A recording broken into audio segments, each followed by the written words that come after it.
All right, good evening. How's it going out there, folks? Welcome back here to a Sunday night. The weekend has come to an end. Hopefully everyone had a good weekend out there. Not too bad here on this end. 9:23 p.m. West Coast time. June 22nd, 2025 is the date. Latest activity shows some movement here in Southern California with a swarm of activity across the Salton Sea area. This is a Brawley seismic zone here showing some elevated activity. Literally within the last hour with a number of earthquakes there in the magnitude 2 range. Now, of course, that is an area to watch here. This is pretty much a continental rift zone. This is spreading center. Some volcano activity, the Salton Buttes there exist. But normally when things kick up here along this area of the Brawley seismic zone, that's a time to watch the southern branch up here of the San Andreas Fault. Got a lot stirring up here in the last hour. Nothing above 2.5, but it is just kicking off right now. So just be on guard. Further up north along the line here, minimal activity, microquake activity across this region. Nothing major going on there across the Bay Area of California for now. Looks like one earthquake here on the Calaveras Fault Zone towards the southern end of 2.5 from late last night, but nothing new to report there for now. Pretty good cluster of earthquakes across the Clear Lake volcanic field, including a larger magnitude here up in the 3 range. Now, occasionally we do get some 4s up here, even very rare, some 5-pointers out here, but for now just a 3.4. This is associated not with volcanic activity, but these hydrothermal plants that are creating some energy out here.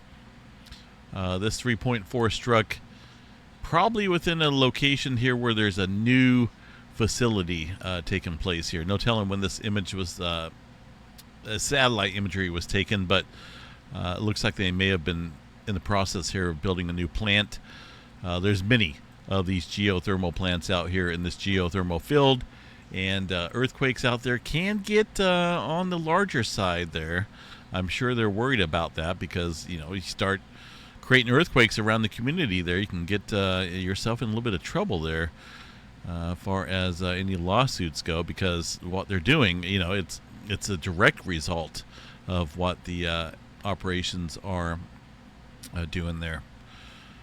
Northern end of California, one earthquake here well underneath Eureka. This is associated with the Cascadia Subduction Zone there, the southern end, 14 miles deep there for a 3.3. Now, I showed this map earlier in my update. I want to show it again because I think we're getting very, very close here to seeing, and I say that not in forms of a fear-mongering event, but this is not like the Cascadia happened here a couple years ago, right? A Cascadia rupture would put off any talk about it for a couple hundreds of years, but we're a couple hundred years in the future here to where we could very well experience a Cascadia earthquake here very soon. Our last big rupture was back in 1700. That was 325 years ago. The average quake intervals here, including partial ruptures, run 246 years. So, that's not fear-mongering. Again, if the Cascadia just ruptured, for a full rupture 10 years ago, we're safe. We are pretty much safe for another couple hundred years before that big event happens again. But we're not safe because we're living in the future here. And we're technically advanced. A lot of population density galore out here across the Pacific Northwest and Northern California. Now, this is a time period here of intervals between Cascadia ruptures, and these smaller ones that you're seeing right there are partial ruptures along the southern end of the Cascadia Subduction Zone, and that happens quite often here. Let me bring up the oceanic crust map. The slip rate is actually higher down here because of the spreading seafloor center. Notice the Gorda ridges here. That strain and stress adding further strain here across the southern end of the Cascadia. A lot more so than areas up north. So we see these partial ruptures occur in between regular intervals of big earthquakes. That's a full rupture up to a 9.0, sometimes greater. We're talking about almost a 9.1 on that one, 9.13. But the last one there in 1700, a 9-pointer. Now, there was a fairly lengthy separation here between two large events there, about 500 years or so. But if you look at this most recent activity in geological terms out here, the number of earthquakes out here in between the time periods here are increasing. So I don't think we're looking at an extended 500 years before the next big one. But I do think that we're ready to see a partial rupture along the southern end of the Cascadia Subduction Zone. In comparison here, if you look at prior to 1700, we had an 8.1, and then a very short time later, a more full rupture there with an 8.7. I'm kind of comparing that to this right here. This area on the map here. It looks very similar to what we're just dealing with right now. In 8.1, a little bit further rupture, and then a main rupture there for 9.0, and then a short time later in 8.1, and then a little bit further rupture there. So this map here is just, this is very well examined and scientific knowledge here of when earthquake activity struck out here. There's turbidites that take place there on the sea floor. They're deposits of sediments that flow along the ocean floor during large earthquakes. Many samples were gathered at more than 50 sites between these dates out here. But that's how they know these large earthquakes occur out here. It's not just a guesstimate. It's not a theory. It's scientific proof out here. So if you look at it, we're pretty much overdue here, potentially, for a big one, a full rupture. But I think the likelihood of a partial rupture here across the southern end is more likely. And I've been studying these Cascadia Tremor events out there for quite a while. Let me bring up the Tremor map up here and show you guys. Nothing going on, by the way, today. Nothing. But if we look at the last event out here, we had a decent period of tremor activity here throughout May that struck out here.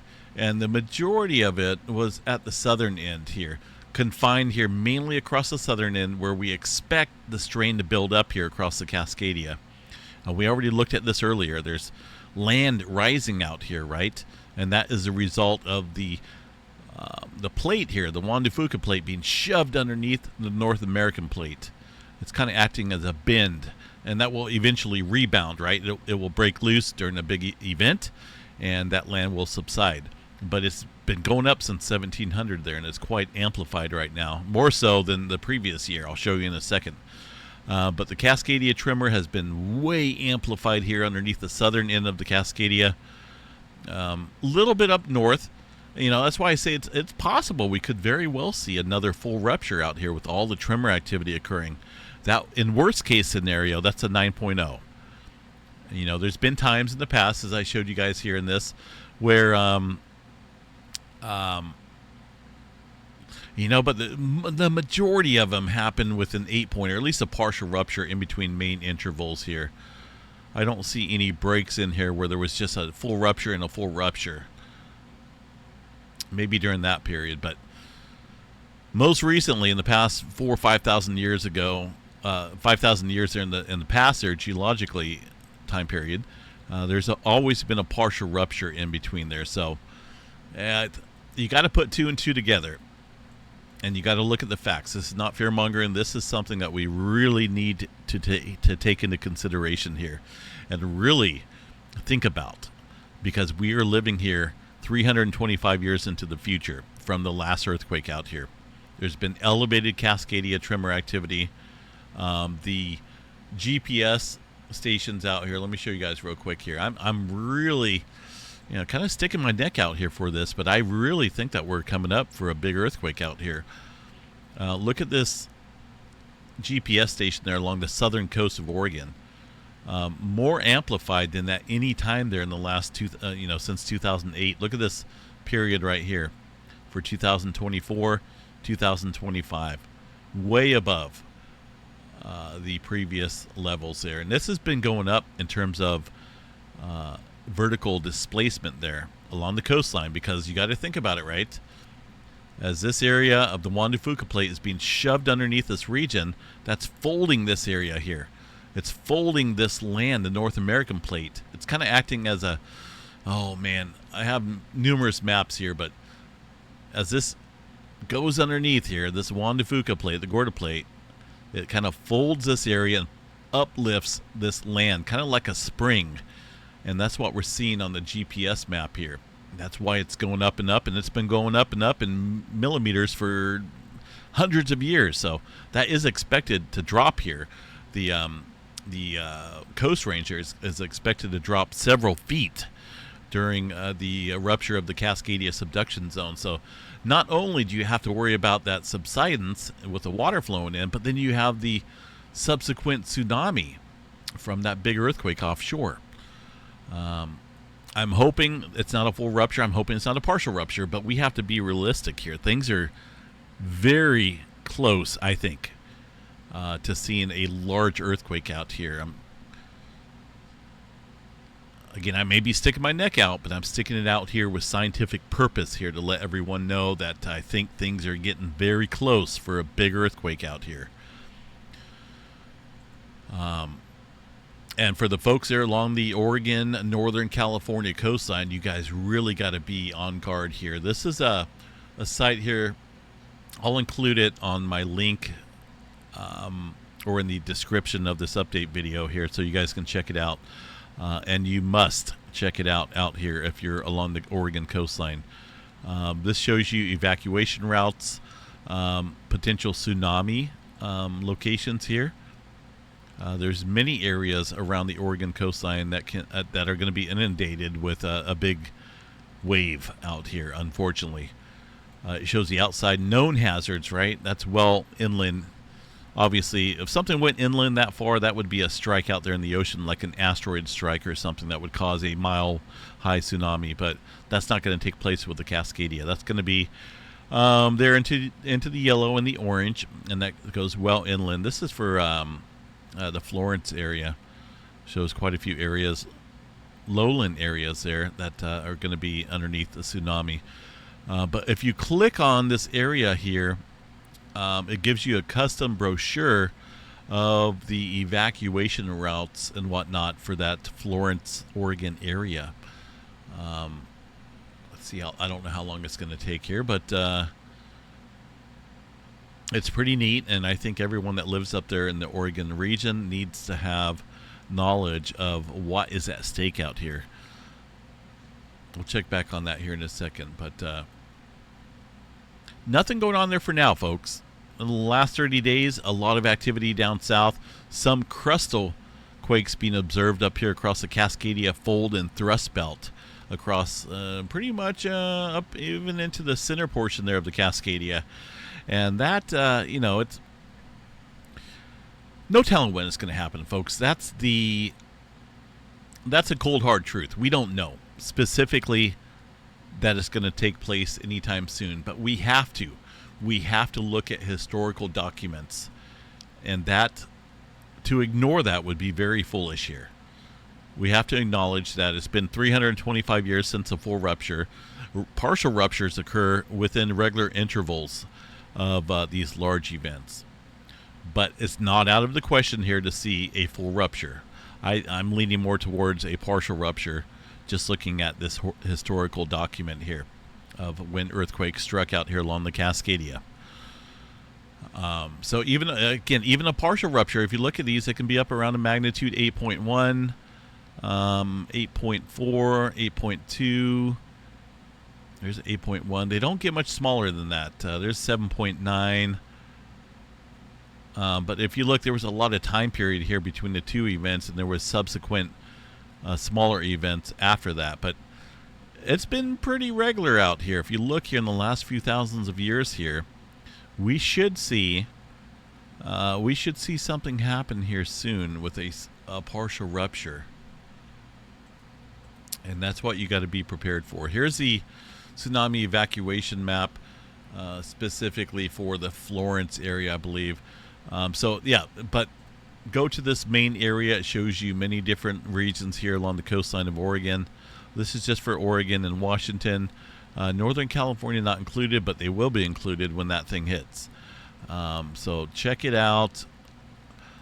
So, not only do you have to deal with the mega tsunami that's being produced, you have to deal with the subsidence of the land. So the normal flow is going to come in there from the ocean because you dropped a few feet, and then you got the big tsunami coming in. So it's a scary, very scary scenario, but it's not the Twilight Zone. It's not a movie. We're talking about tsunamis going well into Seattle area.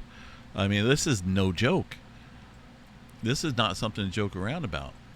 Livelihood is at stake here. This is something you want to pay very much attention to here. And I really think here, with the way the tremor activity has been behaving, a lot of crustal quakes out here across the fold and thrust belt, I think we're close. All right? I hope I'm wrong, but it's something to watch very closely. It's not, I don't want everyone to get up and move, but you guys need to know what to do when a big one hits out here, whether it's at night or in the daytime. You feel strong shaking out there, head for the hills.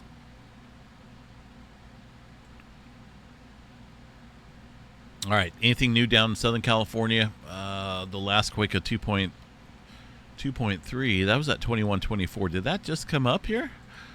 Because I've been doing this update for 16 minutes now. Looks like there was another earthquake down there. Right there across the Salton Sea area, folks.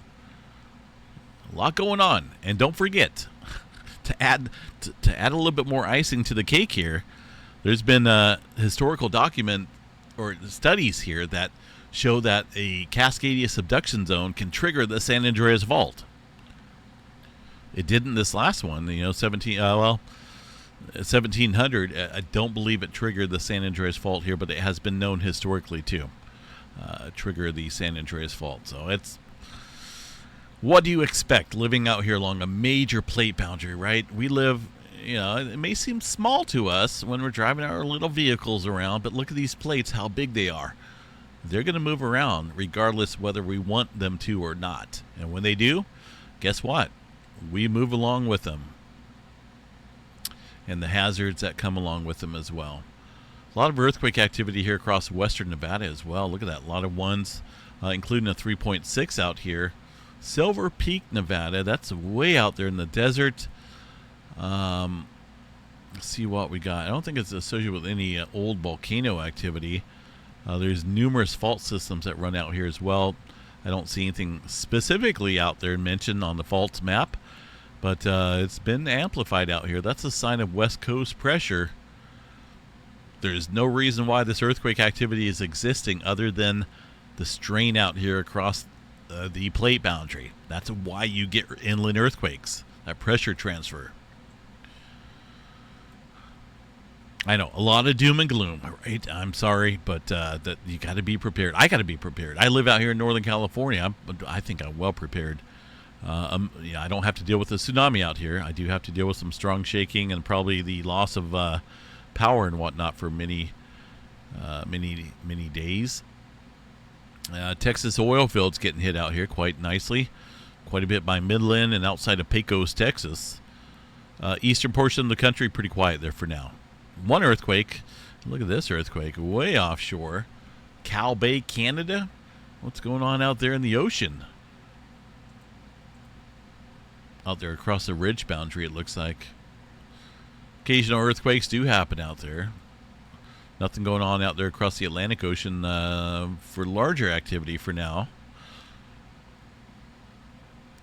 This one actually fairly recent, that 4.7. Let me see here. Yeah, a little newer activity. Nothing big, but some newer activity. South America, typical movement. New Zealand, some threes. Nothing big going on there for now. Papua New Guinea, 5.3. Still watching the Nankai Trough here. The latest earthquake, a 4.3 coming into the area. Down at the southern end, got a huge swarm of earthquake activity there across that subduction zone. I think something big is about ready to strike out here, folks. I think we're either going to see a large 9-pointer or at least an 8-pointer somewhere out here. There's a lot going on across the Western Pacific, a lot going along the Cascadia. It could hit at any of these regions. Nankai Trough here sits right here in this area. You have to bring the oceanic view up here to see it. Right about here. We've got big time swarming going on south and big time swarming going up here north in the past couple days. A lot of activity here, deeper regions of the Izu Trench, further adding stress and strain there across that subduction zone. That's the general plate stress movement. I can't stress it enough here. I'm stressing out my voice, but the general plate stress movement here, the Pacific plate, when it moves, it puts a strain there on the Filipino plate. When that moves with deeper earthquakes, well, watch out the Nankai Trough there. That's reinforced by the Eurasia plate here from the northwest as well. That is a major area for some big earthquake activity here. And this region can see them quite often. This area, the separate area, not separate, but you got A, B, C, D, and E. Section E did not rupture during the last period back in 1944, so that means it's well primed, which could take a couple of these other segments with it. We're not 100 years yet from 1944, but there's definitely enough strain out here along this area to produce a big mega quake. And it's under quite a bit of strain, I'm telling you, folks. Latest earthquake, 4.3 there in that mix of big earthquake activity on the southern end here towards the Nankai Trough. Watch it closely, folks. I think we're very close here to seeing some type of mega quake here near term. 3.5 south of the subduction zone. A lot of times here, when we're seeing signs across the Western Pacific and the Eastern Pacific, that's when Alaska pops. It happened back in 2021. Our last 8-pointer, by the way, was back in 2021. We had an 8-pointer up here across the Aleutian Trench when things were getting going out west and out on the Eastern Pacific here. So it's a middle section.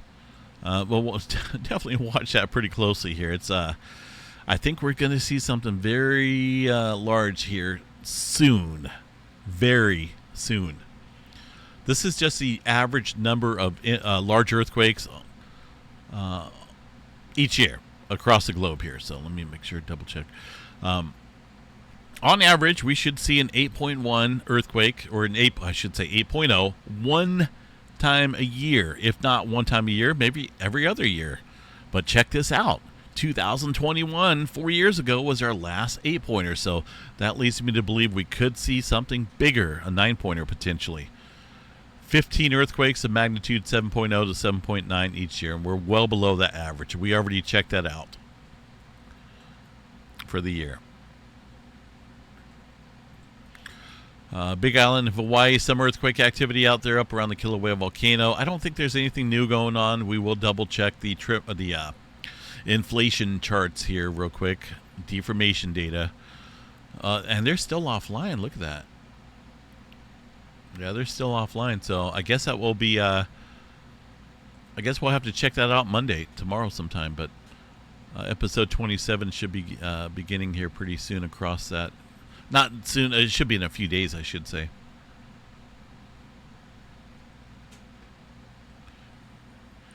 Oh, goodness. All right. Let's see what else we got here.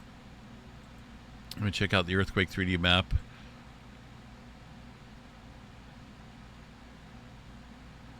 Some movement out there across the Mediterranean. Nothing big going on there for now, folks. But it does appear, though, ever since we had a little swarm out here across the Atlantic Ocean. Let me show you guys. Had a decent swarm out here, central mid-Atlantic ridge. Separation of seafloor, right? Notice the arrows here separating. That puts all the plates into motion from the west to the east. And it seems like it really got things into motion here, similar to what we had a couple months ago. We had a number of 5 and 6 pointers out here, and that's when we've seen some 7 pointers out here across Myanmar, and a lot of earthquake activity ramping up. It looks like things are getting going now out here across the plate tectonic world. No big earthquake activity yet, but I'm telling you, I think we're awfully close, and that could be a number of different regions out here. Let me check out Yellowstone here real quick, see if there's anything of noteworthy value, which there's not. I do see one earthquake out here. Looks like around Purple Mountain. Not a big earthquake. A couple hours ago, probably a 1.5 or so. Nothing showing up there on the USGS map, and it won't show up until tomorrow morning once everyone has their coffee and donuts and stuff like that after the morning meeting. But for now, nothing showing up there across Wyoming, Yellowstone National Park. But this earthquake up here is rather interesting. It's back before the subduction zone. It's been a swarm of activity here, surface level, back before the subduction zone. That may be potentially maybe a key indicator here of some larger movement along that subduction zone of the Aleutian Trench. They get big earthquakes out there, including that 9-pointer. When was that? I don't remember the exact date, but a lot going on out here, folks. We've been living in some quiet times. It's kind of crazy because a lot of people think, wow, we're having so much more earthquake activity than normal. What's going on? That is not the case. We're actually well below average for earthquake activity around the globe. The importance of that is that every news and sports media page on social media is sharing whenever a 5.0 earthquake strikes out there somewhere. So you're just hearing about it more. Let's check out space weather activity. Down into the B flare category, it looks like B 9.3. Nothing going on here. I did drop my flare threat there tremendously. These guys are still showing a 10%, but I don't even see that. I dropped mine to 1% on the live stream there. I've issued my own flare threats here, just studying the sun.